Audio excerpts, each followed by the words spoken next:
Shiva, Hey Shiva, Hey Shiva, Hey Shiva। दोस्तों, पिछले कुछ दिनों से सोशल मीडिया पर एक बलूची भक्ति गीत तेजी से वायरल हो रहा है। पहली बार सुनने पर आपको लगेगा कि ये सिर्फ भगवान शिव और हिंगलाज माता की भक्ति में गाया गया एक सामान्य भजन है, लेकिन अगर इसके भाव और संदर्भ को समझेंगे तो आपको पता चलेगा कि ये सिर्फ एक गीत नहीं बल्कि बलूचिस्तान के लोगों के दर्द, उनकी बेबसी और आजादी की उम्मीद की आवाज है। यह गीत बलूचिस्तान की मकरान पहाड़ियों और हिंगोल नदी के किनारे फिल्माया गया है। इसमें एक बलूच लड़की अपनी मातृभूमि के लिए महादेव और हिंगलाज माता से प्रार्थना करती दिखाई देती है। गीत में ओम नमः शिवाय और हर हर महादेव जैसे मंत्र सुनाई देते हैं, लेकिन इनके साथ एक और भावना जुड़ी है, अपने लोगों के लिए शांति और बेहतर भविष्य की कामना। अब सवाल ये उठता है कि गीत इतना चर्चा में क्यों है?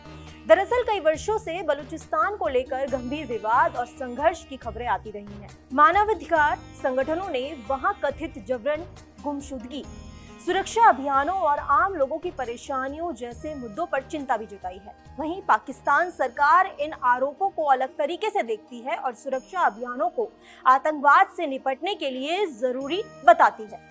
यानी इस पूरे मुद्दे पर अलग अलग पक्षों के अपने अलग अलग दावे हैं। इसी माहौल में ये गीत लोगों को सिर्फ संगीत नहीं बल्कि एक भावनात्मक अभिव्यक्ति जैसा महसूस हो रहा है।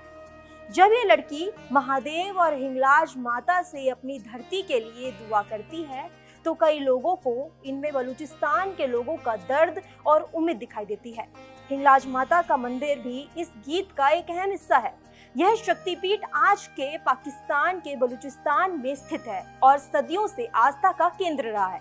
स्थानीय लोग भी इस स्थान को सम्मान की नजर से देखते हैं, इसलिए इस गीत में हिंगलाज माता का जिक्र केवल धार्मिक नहीं बल्कि अपनी मिट्टी और अपनी पहचान से जुड़े भाव का भी प्रतीक बन जाता है। यही वजह है कि इस गीत ने लाखों लोगों का ध्यान खींचा।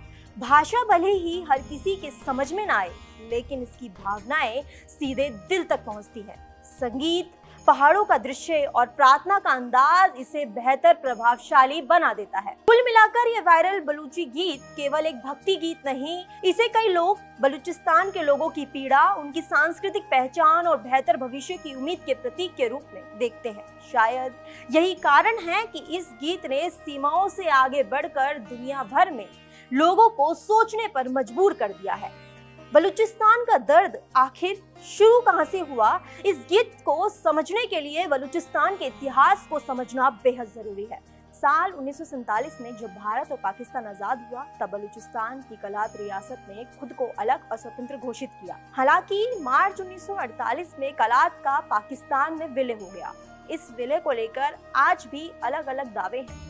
कई बलूच राष्ट्रवादी इसे जबरन विलय मानते हैं, जबकि पाकिस्तान सरकार इसे कानूनी और वैध प्रक्रिया बताती है। इसी के बाद से बलूचिस्तान में समय समय पर विरोध और संघर्ष देखने को मिलता रहा। कई बलूच संगठनों की मांग है कि उन्हें अपने संसाधनों और भविष्य पर अधिक अधिकार मिले, जबकि कुछ संगठन अलग स्वतंत्र बलूचिस्तान की भी मांग करते हैं। मानवाधिकार संगठनों ने पिछले कई वर्षों में बलूचिस्तान में कथित जबरन, गुमशुदगी, हिरासत, सुरक्षा अभियानों और आम लोगों की परेशानियों पर चिंता जताई है। वहीं पाकिस्तान सरकार इन आरोपों से इनकार करती है और कहती है कि उसके अभियान केवल आतंकवादी और उग्रवादी संगठनों के खिलाफ है। यही वजह है कि जब यह बलूच लड़की महादेव और हिंगलाज माता से अपनी धरती के लिए प्रार्थना करती है तो बहुत से लोग इसे केवल एक भक्ति गीत नहीं बल्कि अपने लोगों के दर्द, शांति और बेहतर भविष्य की पुकार के रूप में देखते हैं। इसलिए यह गीत दुनिया भर में लाखों लोगों के दिलों को छू रहा है। अगर आपने अभी तक ये गीत नहीं सुना तो एक बार जरूर सुनिएगा। हो सकता है कि शब्द आपको समझ में ना आए, लेकिन इसके पीछे छिपी भावना को महसूस करना मुश्किल नहीं होगा। और आपको ये जानकारी कैसी लगी हमें कमेंट में जरूर बताएं और ऐसी तमाम जानकारी के लिए बने रहें हमारे साथ। मैं हूं निका, देखते रहें प्राइम न्यूज़।